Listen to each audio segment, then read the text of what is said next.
Hi everyone, welcome back. It's Blake again with North Winds Wilderness School. Our Track of the Week series has been doing pretty well, so I think we're going to keep doing it. And starting off with a few tracks that most people are familiar with, I think we're going to keep in that theme today. There's a few tracks that I think pretty much anyone can identify, whether they're familiar with tracking or not. And today's At Critter is going to be one of those. Let me see if I can show you one. All right, here it is. It's the track of the week. Does anyone know what it is? If this helps any, that coin's 1.5 inches in diameter. So we're looking at about a 2.5 inch track here.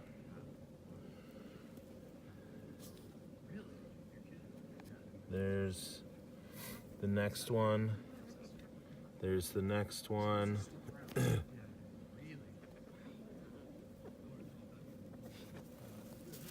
So, for most of you, I'm guessing you've guessed it by now, we're looking at a white-tailed deer. This species is very common to most of the United States. If you get out west, you start seeing more black-tail mule deer. But I think even all the way as far as the west coast, they do have whitetail. We're looking at an animal that is learning to live with people. So you'll find them in cities, you'll find them in suburbs, as well as finding them in rural areas. White-tailed deer are the most popular game animal in North America. They're the most commonly hunted animal. And they are pretty well acclimated to humans. So we see them a lot. We see them in our territory because we are in their territory. Let's take a look at this track and see if we can dissect it a little. Hey, look, it's a chickadee.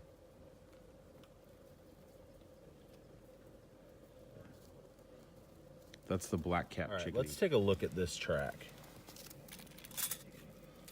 So this one,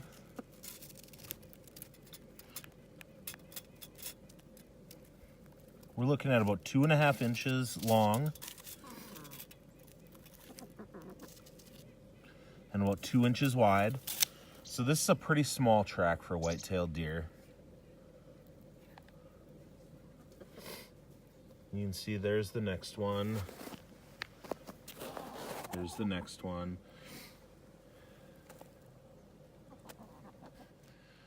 Deer tracks vary in size a lot. You'll find little ones that are 1 inch long in the spring when the brand new babies are out. And you'll see bucks that are 4 inches long, not counting the spurs. And then when you add the spurs, you could be looking at a track that's 5 inches long or more. This cloven hoofed heart shape is what we're looking at right here. So you can see it's kind of shaped like a heart and it's split in the middle. Deer have 2 hooves. I think they're actually these 2 fingers on the deer. So the points of the hoof come down, they create this heart shape, and this animal is moving in that direction. Let me see if I can find one that has spurs on it. All right, there's no spurs on this one, but do you see how there's a track, and then right in front of it you see 2 little points, almost as if there were another track? I apologize for the headphones. I'm taking my dog for a walk. You may also hear her in the background. But I thought this would be a good moment to talk about why that track looks like that. When deer are walking at baseline, they do what's called a direct register. A direct register means that their front foot comes down, and when a deer is looking straight ahead, they can see the ground where their front foot touches.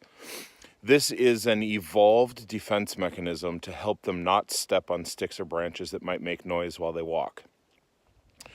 And then they have also evolved what's called a direct register walk, which means that their rear foot falls into the track of their front foot at a normal walk.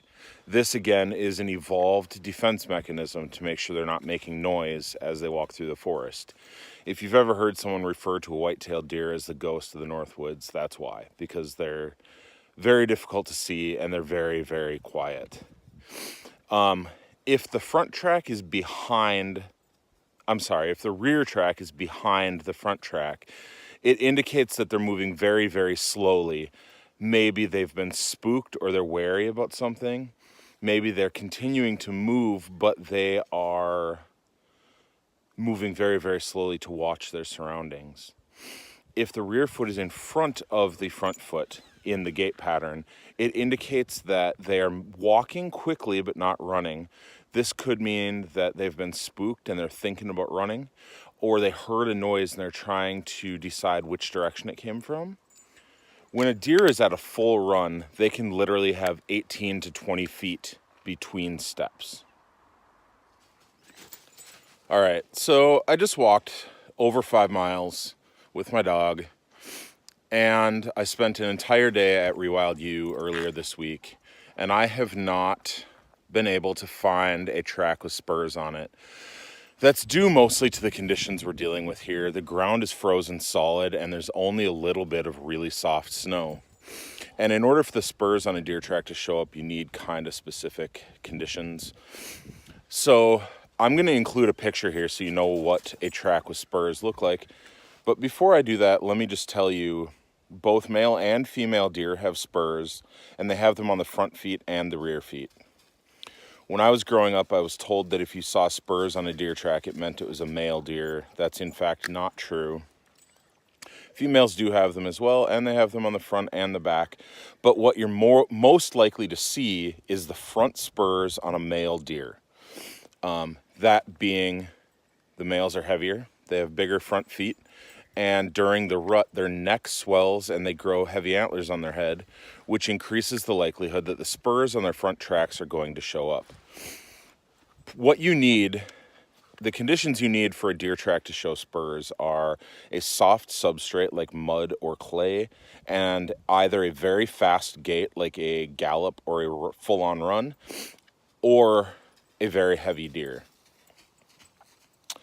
I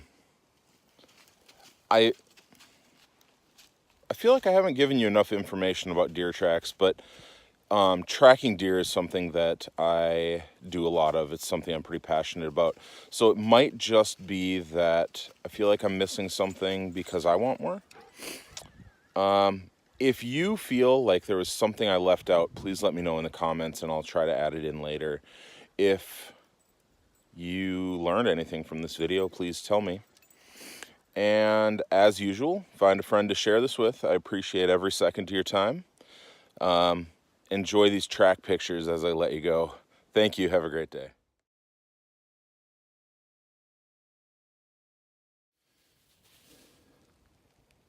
I just found this and I thought you might be interested. Do you see how that track is so much bigger than that one? This is the front foot. This is the rear foot.